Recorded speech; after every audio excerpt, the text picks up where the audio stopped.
விருச்சிக ராசிக்கு வாழ்நாள் முழுவதும் வெற்றி மேல் வெற்றி கிடைக்க என்ன பரிகாரம் செய்ய வேண்டும்? செவ்வாய்க்கிழமை விரதம் இருந்து கொண்டே இருக்கணும். எப்பயுமே 6 to 7 போய் சைவமாக இருந்தால் அதாவது சிவன் வழிபாடு இருப்பவர்களுக்கு முருகனை வழிபட வேண்டும், பாலாபிஷேகம் பண்ண வேண்டும்.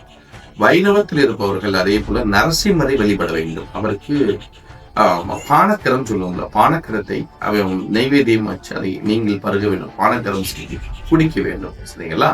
கடன் அடையும், செல்வம் பெருக்கும், காரியம் ஒவ்வொரு காரியம் வெற்றி மேல் வெற்றி கிடைக்கும், தொட்ட காரியம் அனைத்து ஜெயிக்கும், வெற்றிகள் வெற்றி தொடர்ந்து நடந்து கொண்டே இருக்கும். உங்கள் பேச்சு எடுபடும், உங்களுடைய சொல் எடுபடும், நினைத்த காரியம் நடந்து கொண்டே இருக்கும்.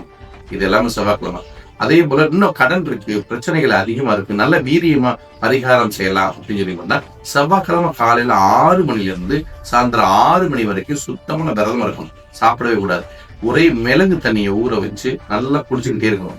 மிளக ஊற வச்ச தண்ணி இருக்குல்ல, அதை குடிச்சுக்கிட்டே இருக்கணும். வேற எதையுமே சாப்பிடாது. மௌன மரதம் நல்லது, அல்லது சஷ்டி கவசம் படிப்பது நல்லது, அல்லது நரசிம்ம சோஸ்திரம் படிப்பது நல்லது.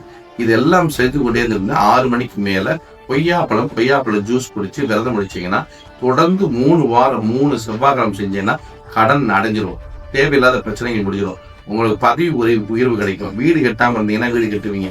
செல்வம் பெருகும். வராத காலம் வந்து இது எல்லா காரியம் நடந்துடும். எல்லா காரியம் வெற்றி பெற்றலாம். 3 வாரம் அல்லது உங்களுக்கு பிடிச்சோம்னா எத்தனை வாரம் செஞ்சுக்கலாம். நல்லது நடக்கும். எப்பயுமே நல்லது நடக்க விருச்சிக ராசிக்கு நல்லதே நடக்கும்.